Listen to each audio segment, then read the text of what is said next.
gens, très contente de vous retrouver dans cette nouvelle vidéo. Aujourd'hui on revient avec une vidéo plutôt simple. On va vous parler de Jabhead. Vous êtes très nombreux à nous demander un petit peu Jabhead, qu'est-ce que c'est, qu'est-ce qu'on gagne. Voilà, vous avez beaucoup de questions autour de Jabhead, de l'organisation et tout ça. Et du coup dans cette vidéo on voulait un petit peu dépoussiérer tout ça et vous expliquer clairement qu'est-ce que c'est Jabhead, qu'est-ce qu'on gagne, comment on s'organise et comment voilà, on peut s'organiser autour de notre travail et de Jabhead.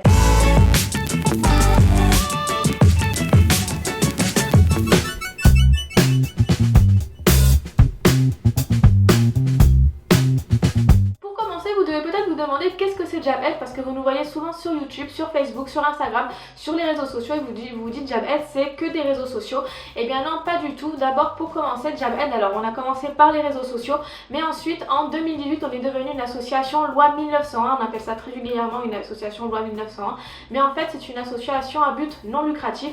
Et qu'est-ce que ça veut dire d'être à but non lucratif? En fait c'est une association qui a une activité qui a pour but autre que l'enrichissement personnel. Donc en fait tout ce que l'on peut en tout cas gagner sur Jabhead, on n'est pas là pour s'enrichir personnellement. Et donc d'une manière générale, tout l'argent qu'on peut gagner grâce à Jabhead, sur tout ce qu'on fait avec le nom Jabhead, ça va directement dans le compte de l'association. Et ce qu'on peut ajouter, c'est que Jabhead a obtenu la qualification d'intérêt général en 2019. C'est quelque chose qu'on demande directement au centre des impôts. Voilà, c'est l'État qui vous donne cette qualification là. Et pour avoir cette qualification, en fait il faut 3 critères. La première, c'est que l'association doit être à but non lucratif. Donc pour Jabhead c'est le cas, on ne gagne pas d'argent grâce à Jabhead. La deuxième, c'est que l'association doit avoir une gestion désintéressée. Voilà, nous si Jabhead s'arrête, personnellement à nous ça ne nous fera pas grand chose, parce que finalement on travaille toutes les deux à 35 heures à côté, donc finalement on a un travail. Donc l'association, si elle s'arrête, ça nous fera rien personnellement à nous, donc on a une gestion complètement désintéressée de Jabhead. Et le troisième critère, c'est que l'association s'adresse à des bénéficiaires de façon étendue. Donc nous on s'adresse à toutes les personnes diabétiques touchées de près ou de loin par le diabète. Donc on s'adresse à énormément de personnes en France ou dans le monde. Vous l'avez compris, Jabhead fonctionne comme une association puisque c'en est une, et du coup tout ce qui est aspect financier se fait comme toutes les associations partout en France. C'est-à-dire qu'une association de façon générale gagne de l'argent de 4 manières différentes. La première, c'est grâce à la cotisation des membres. Donc en gros dans une association, plus il y a de membres qui payent de cotisations et plus ça rapporte de l'argent à l'association. Ensuite, la deuxième chose, c'est des événements qui rapportent de l'argent à une association. Par exemple l'organisation de l'auto, l'organisation du vide-grenier, l'organisation ou la création par exemple de calendrier tous les ans qui est vendu pour rapporter de l'argent à l'association, etc. Donc voilà, des créations d'événements comme ça qui rapportent de l'argent à l'association. La troisième chose, c'est tout ce qui est don et mécénat. Voilà, si une personne décide de faire un don à l'association, c'est pour l'association, donc du coup ça rapporte de l'argent aussi. Et la quatrième chose et la dernière, c'est les subventions de l'État. Donc toutes les associations peuvent faire des demandes de subventions auprès de l'État pour avoir un peu d'argent tous les ans pour fonctionner. Il faut savoir que nous, Jabhead en tant qu'association, toutes ces choses là qui rapportent de l'argent, on ne fait absolument rien, étant donné qu'on n'a pas de cotisation, on n'a pas de dons, on n'a pas de subvention de l'État, on ne les demande pas, en tout cas pas encore, et on n'organise pas d'événements qui ont pour but de rapporter de l'argent à l'association. Donc c'est vrai qu'on fait rien de cela. Le seul truc qui nous rapporte de l'argent aujourd'hui, c'est YouTube. Vous savez que sur YouTube on monétise les vidéos, donc en fait quand on publie une vidéo, plus il y a de vues, plus il y a de likes, de choses comme ça, d'abonnés, etc. et plus ça rapporte de l'argent à notre association. Tout ça c'est financé par Google qui nous paye tous les mois une certaine somme pour les vidéos qu'on tourne. Donc bien sûr moins on en tourne, moins on gagne d'argent, ça c'est clair et net, sachant que nous on en publie normalement une toutes les semaines, et parfois il y a des semaines où on en saute, etc.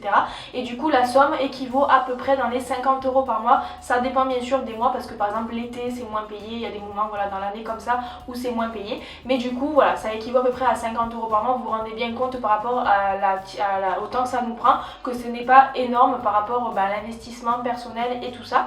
Et il y a une deuxième chose aussi qui nous permet un petit peu aussi de faire fonctionner l'association, ce sont les interventions que l'on fait. C'est vrai que jusqu'à présent on ne demandait pas forcément d'argent quand on faisait des interventions, on le faisait de façon bénévole, voilà, on se déplaçait, etc.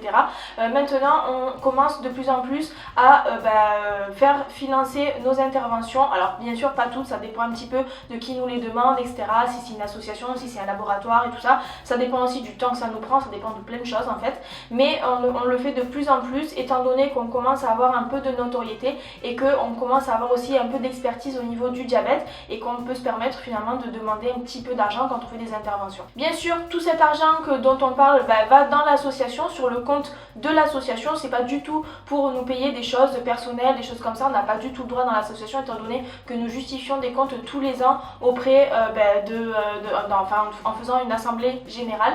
Et il faut savoir que nous dans l'association on n'a aucun employé. Il y a certaines associations qui ont des personnes qui sont employées, donc ça veut dire qu'ils se dégagent tous les mois un salaire plus ou moins élevé. Donc c'est vrai que du coup l'association, si elle gagne pas d'argent, elle peut pas payer de salaire à ses employés. Donc voilà, l'association a besoin d'argent pour payer des salaires. Ça devient du coup des associations qui ont besoin d'argent et qui sont là à gratter de l'argent un peu tout le temps, etc. pour pouvoir payer le salaire de leurs employés. Nous chez Diab-Aid, on n'a pas d'employés. Si l'association, comme Anne l'a dit, s'éteint demain, on a encore notre salaire de notre travail puisqu'on travaille à temps plein tous. Donc on n'a pas besoin de l'association finalement pour vivre, pour payer nos loyers, pour payer à manger, etc. Donc on le fait de façon bénévole et de façon tout à fait altruiste. Voilà, on espère que cette vidéo vous aura plu, on espère qu'on vous a pas trop choqué avec l'argent, parce que c'est vrai qu'en France on a quand même du mal à parler d'argent, mais là du coup on n'a pas hésité à vous en parler parce que c'est vrai que c'est important de préciser tout ça. N'hésitez pas à nous dire en commentaire si vous avez des questions par rapport à l'association, le fonctionnement, tout ça, on sera très contente de vous répondre. N'hésitez pas également à aller vous abonner à la page Facebook, chaîne YouTube, réseaux sociaux pour recevoir une notification en cas de nouvelles vidéos. Merci d'avoir suivi cette vidéo et à bientôt.